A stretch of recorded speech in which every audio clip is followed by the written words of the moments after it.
There are certain things you pick up on as time goes by. Some call that experience, others may refer to it as wisdom. Either way, the things that you remember, you typically remember for a reason. I used to wonder if I'm like my father. And now as I get older, I would like to believe that if he were alive today to see the man that I've become, I don't think we'd be that much different. In your formative years, it's more of what someone doesn't say instead of what they do. As time moves by so slowly, the person you ultimately become isn't only centered around your circle of influence. However, that does play a significant role.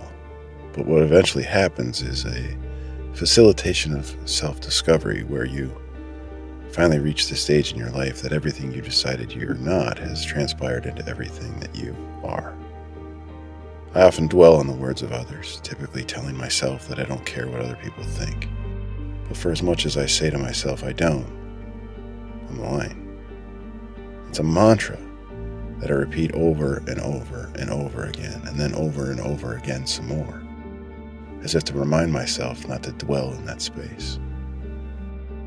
I've always wondered what it would feel like to respond to those people that said something or did something to me that I didn't agree with, or that angered me. It's like just as I'm about to confront them, all of a sudden I just stop. It's strange. It's almost as if I can feel the hand of Christ just pressing down on my shoulder, as if to remind me that if you don't want to be like them, then you just can't.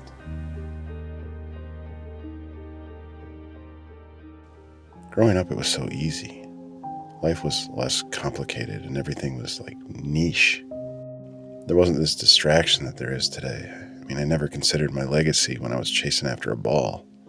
And I never worried about my health until I had kids who were chasing after a ball. And I never worried about dying until I realized that they actually seemed to want me around. My father taught me how to skate, so if you'd asked me just after he passed what I was going to be someday, it's easy. A pro.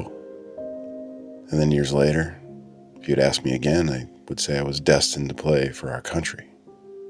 And after high school theater, I was destined to become an actor. And then at 21, finishing my collegiate career, knowing I wasn't going to go pro, didn't matter. All I knew was that I didn't want to lose my grandfather. And at 22 years old, meeting my future wife, all I wanted to be was near her. And now, at over halfway to 90 years old, all I want to be is alive. I used to care about complex things I had no control over. I used to define my life by what I had accomplished. And the measuring stick for success was solely based on the resume I was building. Now, as I find myself in what appears to be a constant state of new ailments and exhaustion and less care for those things that don't concern me anymore, I find myself in the center of everything that could ever distract me, only to be completely focused on what it is that feeds the only ambition I have left, the pursuit of meaning. In a past life, there was this guy that I knew. I mean, we sort of worked together. He'd always want to get into like an argument with me. Except, in an argument, there's typically a winner, and until you're done arguing, the winner is typically, in question. He would always carry this patronizing tone in all of his rebuttals to prove to me that his wisdom and experience were far greater than mine. He would say things like, "I think what you meant to say is," he goes, "I know what you meant by it, but others might not." Until one day he went way out of his way to tell me that comparing my list of accomplishments to his wouldn't be a worthy endeavor for me. What he hadn't realized was that for me to be in the mindset to feel inspired enough to do all that would mean I actually cared enough to put my life up against his. I mean, I never once saw myself wanting to be him Not even close. I often wonder about my purpose and now my legacy, but mostly about why I was left behind to experience it all. And although I may not have it all figured out, I know this one simple fact about our lives. They are not about anything other than to love and to experience, probably in any random order. I don't know much, but I'm confident I at least understand at this stage of my life now, more than ever, that simple fact. To love my neighbors and my friends and my family and my wife, my colleagues, my enemies. To love them the way that Christ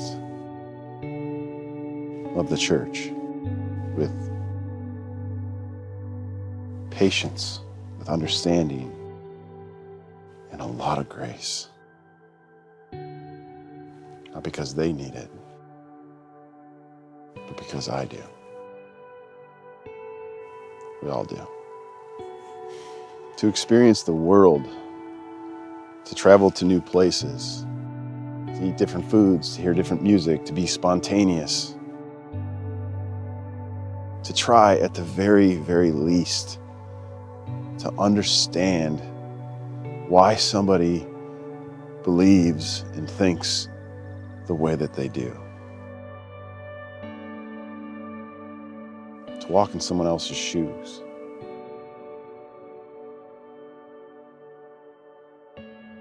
To try just for a second to at least understand that just because you believe something doesn't mean that others believe the same thing that you do. I'm learning to be less defiant, less challenging, less intense. Most of all, I'm learning that I'll most likely fail in every single category. For as much as I can get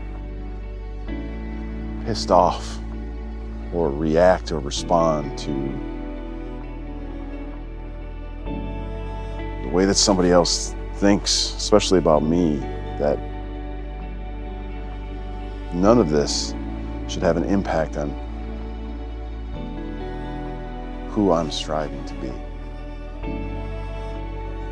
Better yet, who I want to become. Because focusing on anything other than that is just, it's just noise.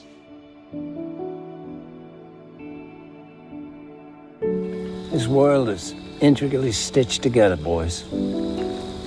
Every thread we pull, we know not how it affects the design of things. We are but children on this earth, pulling bolts out of a Ferris wheel, thinking ourselves to be gods. That's horseshit. I've been to Washington, too. Cut all up through Canada and back down again. There's enough logs for us to cut for 1,000 years. And then when the last one's cut, well, first one will be growed up as big as anything around today. I remember thinking the same thing when I was a young man. Very same thing.